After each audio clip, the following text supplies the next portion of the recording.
She had merely placed a doll beside her daughter, never imagining that in the blink of an eye, her daughter's neck would be strangled until it bled. Enraged, the grandmother flung the doll to the floor, unaware that disaster would soon engulf the family, for this doll, bought from a street vendor, harbored an evil spirit within.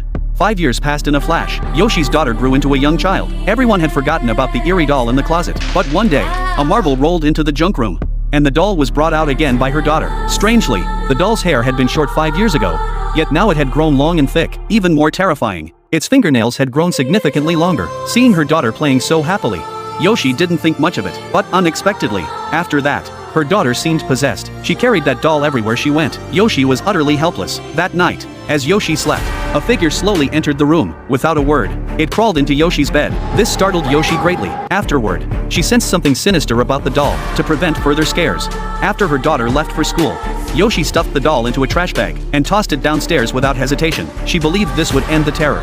But no sooner had she returned home than a knock sounded at the door. Puzzled, Yoshi went to investigate and discovered the doll had somehow returned. Furious, she began smashing it without a word. But after exhausting herself, she discovered the doll had somehow ended up on her daughter's bed. Only then did Yoshi realize she had been beating her own child. This revelation left Yoshi utterly paralyzed with fear. Fortunately, it had all been a nightmare. Yet the familiar knocking sounded again the next moment. Confused, she opened the door to investigate, only to find the doll truly back at her doorstep. It turned out Yoshi hadn't sorted her trash properly, so the sanitation workers had returned it. Seeing the workers still handling garbage, Yoshi rushed over and handed them the doll. She thought this would finally keep it away for good, but barely 10 minutes later, a piercing siren wailed from downstairs. Instantly, Yoshi sensed something was terribly wrong. Sure enough, when she rushed out onto the street, she saw a sanitation truck had malfunctioned, trapping a worker's leg inside. Just as Yoshi was too terrified to look up, her daughter emerged from behind the curtain, clutching the doll. It seemed she could never escape the sinister doll. The next day, her daughter suddenly insisted on playing hide and seek.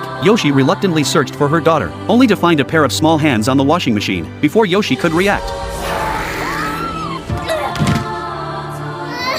fortunately, her daughter only suffered minor scrapes. Seeing this, her husband urged Yoshi to get checked too. The results revealed Yoshi had severe depression. Her husband suggested hospitalization, but Yoshi had one demand: that the doll be disposed of immediately. She believed all the strange occurrences were connected to the doll. Her husband called a nearby temple, intending to have the doll burned there, but the temple stated their monthly offering quota was full, and burning it would have to wait until next month. However, after her husband sent a photo of the doll, the temple called back immediately, urging him to bring the doll immediately. This sudden reversal made him sense something was amiss. He tried searching the name on the doll's packaging, and was astonished to discover it was crafted by a renowned ancient artisan. The artisan had made the doll to commemorate his deceased daughter. Meanwhile, the grandmother was putting her granddaughter to sleep. Seeing the child had fallen asleep, she went to the living room to get a drink of water, but after taking just one sip, she noticed the water smelled foul. As she poured it out, her granddaughter inexplicably appeared in the living room. The grandmother intended to pour her a glass of milk, but the child climbed onto her back instead. When the grandmother carried her back to the bedroom, she discovered the granddaughter was already asleep in her bed.